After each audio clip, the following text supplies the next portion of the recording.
and welcome to the second episode in Rwanda Now and Then, which is where I'm going back through a blog that I kept for my 2 years as a VSO volunteer in Rwanda from 2007 to 2009. It's been almost 20 years since I wrote that blog, and the purpose of this series is to kind of look back on my first impressions of Rwanda when I was a fresh-faced and footloose and fancy-free 20-something, compared to how I kind of see Rwanda now as my home in my 40s. So in the first episode, I was just talking a bit about my life. I was living in Cardiff in Wales before I came to Rwanda, and I was just kind of setting the scene, looking at the first blog posts. So we're only on the second episode. If you want to run and go and catch up, I'll leave the link to the first episode below. So let's dive into it. Okay guys, so I messed up a little bit in the last episode. I thought that the first post I made was 31st of March 2007, but I was misreading the blog. I thought it was showing me like the oldest post to the newest, but it was showing me the newest post to the oldest. So that was actually like the 5th post I made, but you didn't miss very much. There were a couple of others, basically a hello, I'm starting this blog, and then apparently I went to the dentist, and I hadn't been to the dentist in 5 years, and apparently it was all okay and my teeth were fine. Not sure why I blogged about that, but apparently it was important at the time. And I was also plugging my dreadlock business. So whilst I was doing my master's degree in sign language and deaf people as victims of crime in the British legal system, bit of a mouthful, I was also substituting my income by dreadlocking hair. I'm sure I'm going to tell you more about that later on. Yeah, but I posted an advert for that for some reason. It was actually pretty good money at the time. And I was also feeling quite sick. So this is actually the post that I made immediately before the one that I covered in the last episode, 29th of March 2007. So I quit smoking. I barely drink anymore. I've returned to being veggie. I order fresh organic fruit and veg every week. I go swimming, aqua aerobics twice a week. And I have never been so ill in my life. Oh my goodness me. Since Christmas, I've had tonsillitis, the worst the doctor said she'd ever seen outside a textbook, a chest infection that left me under the covers for my birthday, and now a stomach bug for which I've eaten no solids in 2 days. Go figure. Oh my goodness, poor me. I don't actually remember this at all. Poor me. I'm thinking of going down the corner shop for a 20-pack of Camels and a bottle of vodka instead. Okay. I guess maybe I just shocked my body with I used to enjoy a drink. I used to be a smoker.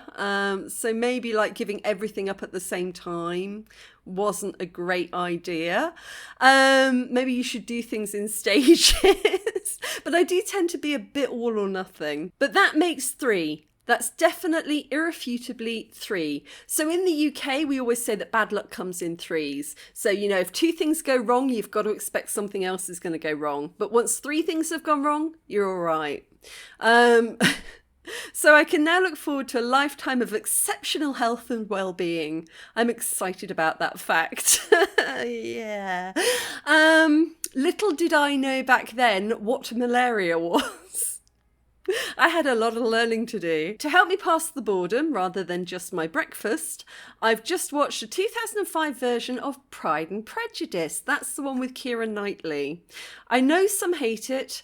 I was fully prepared to hate it myself, but oh gee, shucks. You can't hate that, can you? It's such a happy ending. I actually thought it was a pretty good adaptation. Not bad. I mean, I grew up with the original one. And, that was a British BBC series that pretty much launched Colin Firth's career into the stratosphere. I remember my mother being very, very riveted to that. Was it the final episode where he comes out of the water with the wet shirt on? Yeah, that was a moment of television gold. But they were 2 different things. That was a television series, and this Pride and Prejudice, that was a film, and I thought they did a good adaptation. Donald Sutherland. What's not to like? Okay, so I am now tucking into a Blast from the Past X-Files-a-thon. We're now beyond Blast from the Past and into the parts I never saw. So it's an education, and there's enough here to last me until I get better, get married, have children, and finish putting them through college. If only I could eat popcorn and drink beer at the same time. Oh, and get well see Mum, who is sharing my pain with lurgy of her own. So yeah, I guess the X-Files, I'm going to say I was such an X-Files fan growing up. I mean, there were 2 TV series, the X-Files, and don't laugh at this too hard, all right, but there was a series called Due South that was on in the UK. It's a Canadian series, Canadian-American series, but I don't think anybody in Canada or America ever heard of it. But in the UK, it was kind of big for a while. And back in the day, we had VHS tapes, and you had to press the record button and make sure that it was recording the shows that you wanted to see. And I just remember, like, I would be riveted to those recordings for the X-Files and Due South. And I remember this all-consuming disappointment as a child if we got home and found that the tape recorder hadn't actually recorded properly, or there'd been some problem, or we'd accidentally recorded the wrong channel. It was like mortification, because in those days as a kid you couldn't just go online and find the episode. You couldn't go on Netflix and binge it. You know, if you missed an episode on TV, that was it. Like, unless one of your friends had recorded it, you were probably never going to see it again, or at least not for another 10, 20 years until the repeats started on another channel. So the X-Files, I was absolutely such a fan of that. I remember it the first time around, but I will confess, I think there were 9 series, and I have never, ever managed to get through the 9th series. I think I started it, got through like 1 or 2 episodes. I've never seen to the end of the X-Files, seen the last episode, because the 9th series, it was difficult to watch. Like, there was not a lot going on there, so I was like, I'm out. I did try again, like I got the whole DVD box set in later life, and I still haven't managed to get through the entirety of the 9th season. So anyway, right, so that was March, and that was everything that happened in March 2007. So now we're going into April 2007, and now that I know how to read the blog, we can start at the beginning of April 2007. There are 10 posts in April 2007. Okay, so April 2007, just to explain that I came to Rwanda at the end of 2007. So there's a bit about my former life and interests before we get to me actually coming to Rwanda. What happened in April 2007? Okay, there's a post here about Mozambique. So I was attending the University of Cardiff at the time, and you know, they would occasionally have speakers, as most universities do, coming to talk about interesting subjects. And one of the speakers who came to the University of Cardiff was a guy called Mozambique. Yesterday, I went to listen to a conversation with Mozambique, a former detainee of Guantanamo Bay turned author and campaigner for human rights. So Mozambique was a British Muslim man who was pretty much abducted and held in Guantanamo Bay. So I still assume that everybody watching knows what Guantanamo Bay is, but I'm guessing, like, as the years go by, maybe not so much. So after 9/11 and the Twin Towers going down, Guantanamo Bay was a former naval base that was turned into a detention camp where the Americans held people that they suspected of having a connection to the Taliban or to terrorist organisations. Mozambique was a British Pakistani man who was held there, and I went to listen to him talk because I thought it was an extremely interesting topic. And I won't go through the entire post here. It was quite harrowing, actually, because he did talk about being held in in a cell, and they were playing the sound of a woman screaming next door and saying it was his wife. So, you know, he was tortured. Here we are. Sounds of a woman screaming were playing next door, and pictures of his wife were waved in front of him, with men asking, where do you think your wife and child are now? Do you think they're safe? And he was just explaining the treatment that he experienced there. And on his release, he set up a charity called Cage Prisoners. And the point of it was to kind of highlight the hidden prisons around the world that Western countries were basically tucking away their undesirables and holding them without due judicial process. Because they were pretty much secret holding prisons. I don't know if Cage Prisoner is still there. When I follow to the website, it isn't still there. So after I've finished this, I'm going to go and just see what happened to it. But it was a very, very interesting talk, and I'm glad that I went. And yeah, it was an important topic. Okay, then I've got a post about cookies. Apparently I went through a cookie baking phase, and I put the recipe there. I'll leave it below. And this recipe was apparently taken from the Golden Wattle, which is apparently a very famous Australian cookbook, which I'd actually come across when I was in Australia. So it could be the Golden Wattle cookie baking recipe. I don't know why I made a post about that, but I shall leave that recipe below. Go and make some cookies today. If you take nothing else away from this episode, go and make yourself some cookies today. Okay, then there's a post here about Lifelines. Let me check if Lifelines still exists. Yep, Lifelines still exists. So at this time, I was also quite involved in a UK organisation called Lifelines, who they were pen paling people on death row in America. So I used to have a pen pal on death row in America. So yeah, I just took a little break there to go and look this up, because that was quite a blast from the past for me.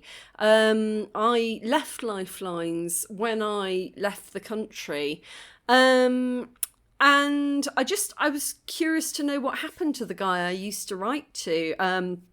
I've got a stack of letters somewhere at home. And yeah, his death sentence was commuted to life in prison. So yeah. Lifelines is an interesting organisation. If you're in the UK, I think they also pair people up outside the UK. You can be an international member of Lifelines. But if you think that that's something you'd like to look into, writing to and providing support to people on death row, you can go and look them up. I'll leave the link to Lifelines below. It's an interesting one. Just for me, I do not think that the death penalty has any right to exist in a civilized society. And so, yeah, so that's why I was a member of that at the time. So yeah, interesting. Gosh, it's strange going back through these, posts.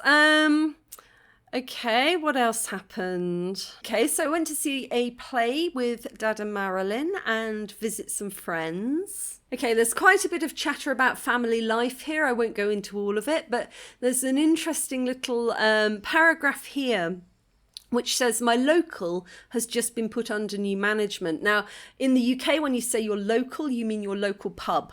So where you go for a beer, your local pub. So in my village, we have our local. And it says, my local has just been put under new management and it's thriving. For a number of years, it was foundering and there were threats of closure. But hats off to the new couple, Kate and Nobby. They're even installing a microbrewery in the courtyard. Huzzah. So yeah, our village pub, I mean, the pub is the central beating heart of any village. And yeah, it was somewhere that, you know, I'd known all of my life. And Kate and Nobby were amazing. Nobby was actually a brewer, so a bit like what Jesse's done at Quasar Women's Brewery here in Kigali. Nobby was our Jesse. He set up a microbrewery. He was doing really, really well. The bottles were on the shelves in local shops. But this was a long, long time ago. This was 2007. And now my mum just called me a few weeks ago to say our pub's closed. It's properly closed. And it's opened and closed over the years many times. But it looks like it's really done now. It's really sad because when you walk through my village, there are about 3 or 4 houses in the village that are converted pubs that a long time ago used to be pubs, and they all went under. They got turned into houses. And so, yeah, it looks like that's what's going to happen with our final pub.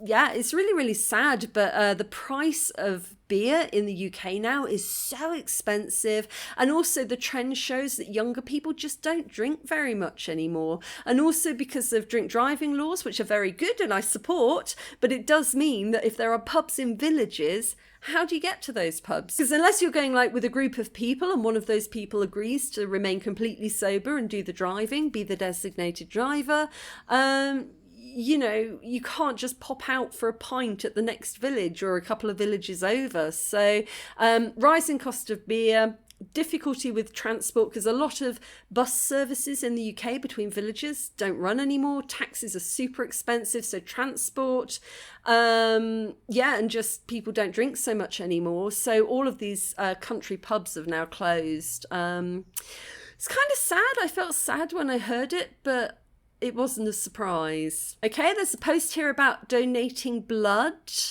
Oh, yeah, it says even there that I was a slow bleeder. So when people take blood, when I donate blood, it's often very difficult for them to find the vein. But I donate blood because my dad always donated blood. My dad has donated tons of blood and plasma in his life. So it was just something that was quite natural to do.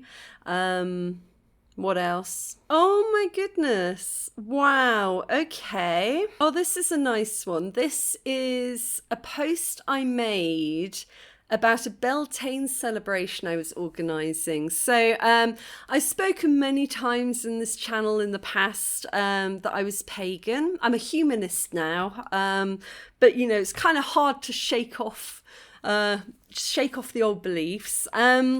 So in the UK, there's a huge pagan community, massive, and often during the major festivals during the year, we gather at very old and sacred places around the country.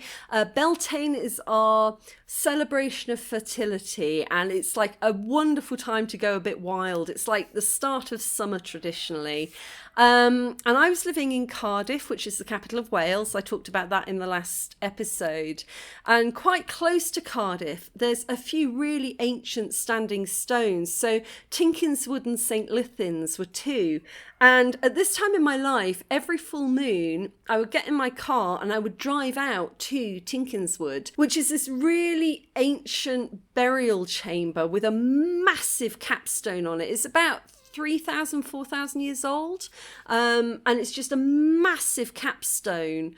And I just drive out there and you have to walk up through the fields, and I'd just go in the dead of night. I'd just walk up there, and I'd often take my tin whistle with me. I'm a bit of a whistler. You might have noticed I'm a bit of a whistler. And I'd just lie on the capstone looking up at the stars and just like, yeah, sort of playing my tin whistle or just being silent and just sitting there. And this one time I wrote about it here. So I had a lovely time there with my landlady on the last full lunar eclipse. So yeah, I remember now it was an eclipse of the moon, and my landlady who owned the house that I was living in, she was a gypsy jazz musician and she played the fiddle. That was her thing. And so I took my whistle and she took her fiddle, and we went out there together and we just lay on this capstone looking up at the stars, and she was playing her fiddle and I was playing my tin whistle, and it was freezing cold. I mean, if this was, what was this, April?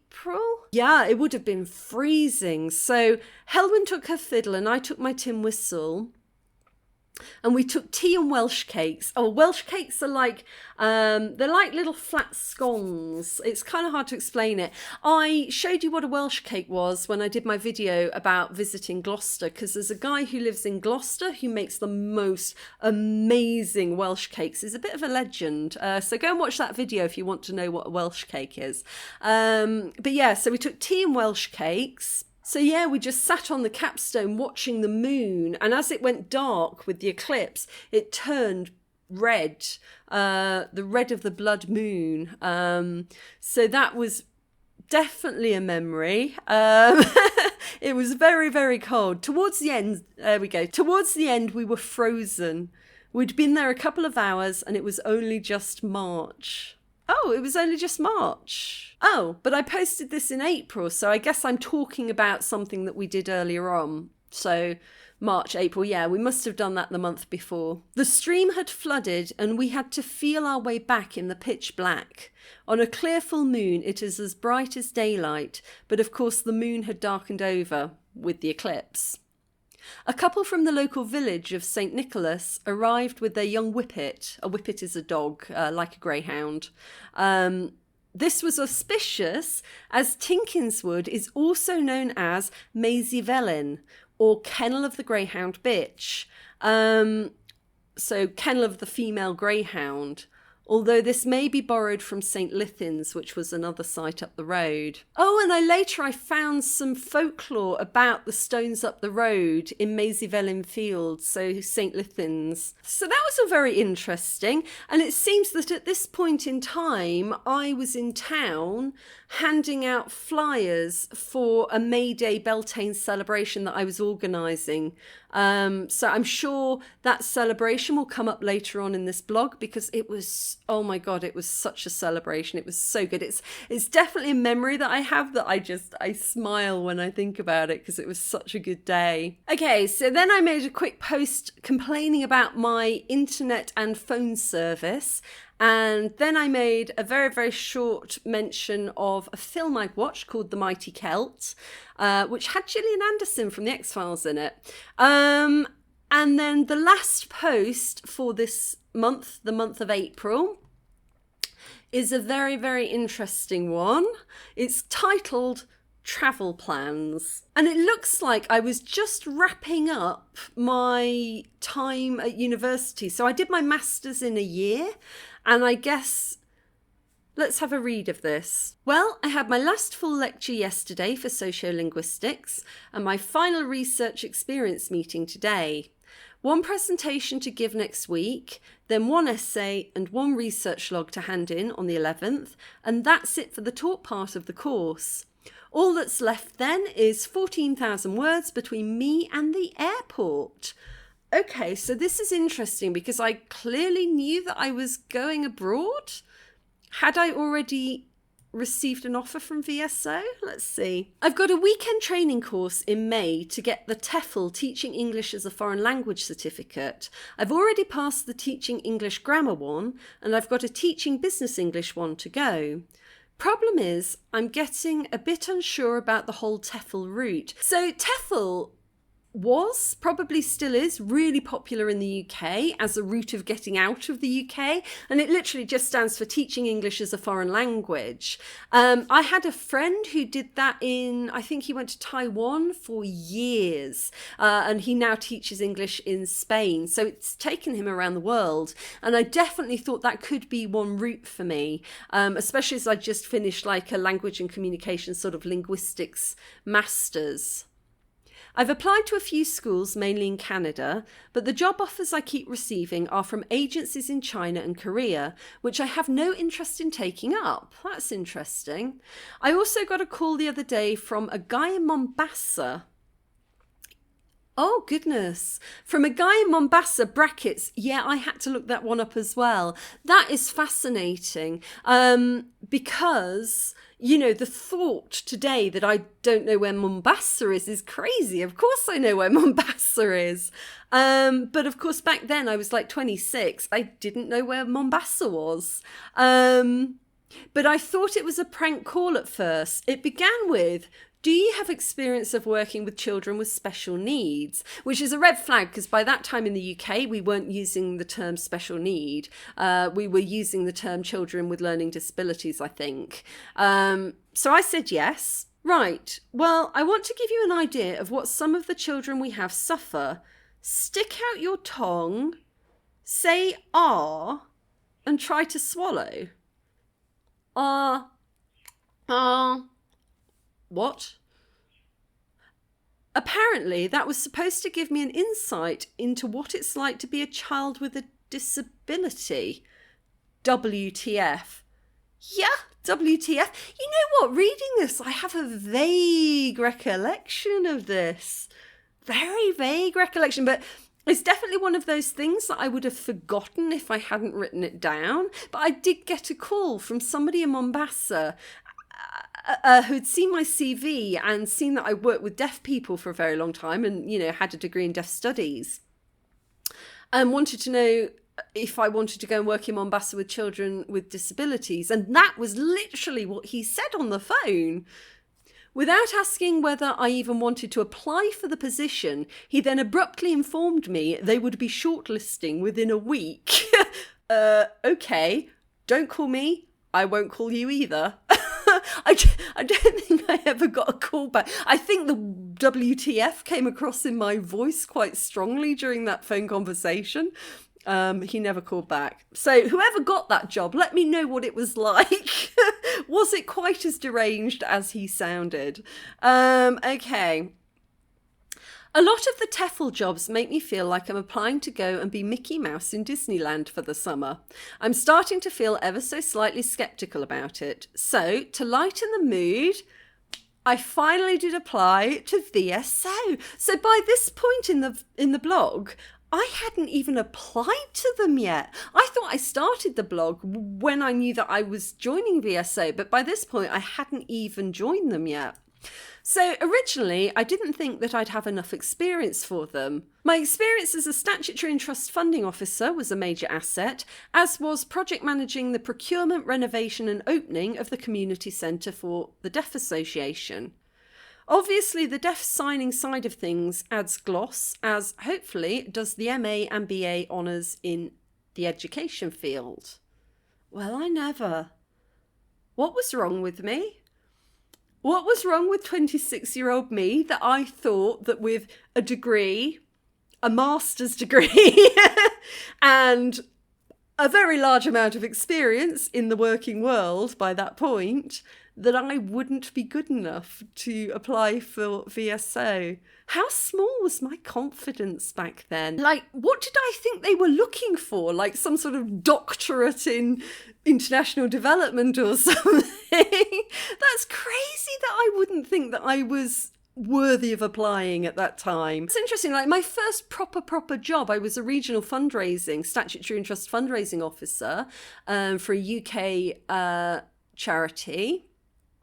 And I project managed, we bought an office in Cardiff and we turned it into a community centre for deaf people.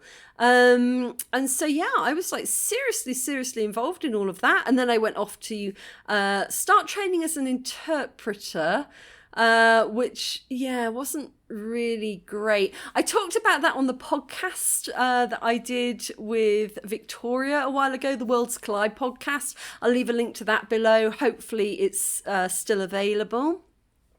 So, I had a bit of experience in the real world outside of academia, and I'd also had a lot of experience in academia. I had the credentials, so I don't know why I thought I would not be of any interest at all to VSO. But I guess, VSO, their whole stick was basically taking professionals in professional fields and matching them up with those fields in economically developing countries. So usually education, there was a huge disability field at the time.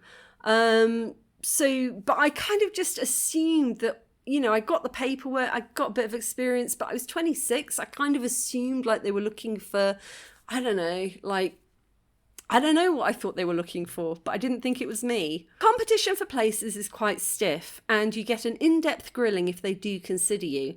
Apparently, they should let me know whether I'm suitable in about 4 weeks. So I'd hit the apply online, filled out the form online, and then it was going to be a 4-week wait to find out. In the meantime, I've been corresponding with an organisation in Peru called Kia Survivors. See if that link still works. Yeah, it looks like Kia Survivors still exist. Yeah. They have projects in North and South Peru and have been telling me about a young deaf person they've got who has severe communication difficulties. They've been learning to sign over the past 12 months, and it's really starting to make a difference because she can express herself and be understood. That certainly captured my imagination, but there's plenty of other things to be done there. VSO and Kia are the two contenders at the moment. If VSO haven't got anything for me, then the choice is certainly made easier. The problem with Kia is that it's entirely voluntary, whereas VSO pay your way and give a modest living allowance. That is definitely... VSO was always the gold standard of volunteering because, there were plenty of opportunities around the world where you pay your own airfare and you pay your own accommodation and food, and you're basically paying to volunteer, which is difficult, especially for me. I was fresh out of university, I'd left my job, so...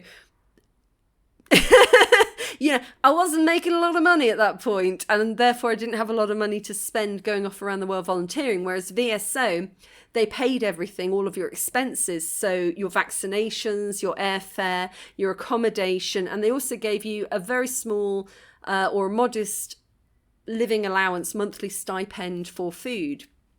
So, that was the gold standard of volunteering and why it was so attractive to so many people. Apparently, though, you can easily live in Peru for £2 a day. £2 a day in 2007? Anybody who was living in Peru at that time, let me know whether or not that was realistic. Kia also have a very personal and friendly attitude from what I've seen so far. They help you find flights out and accommodation once you get there, including homestays in North Peru.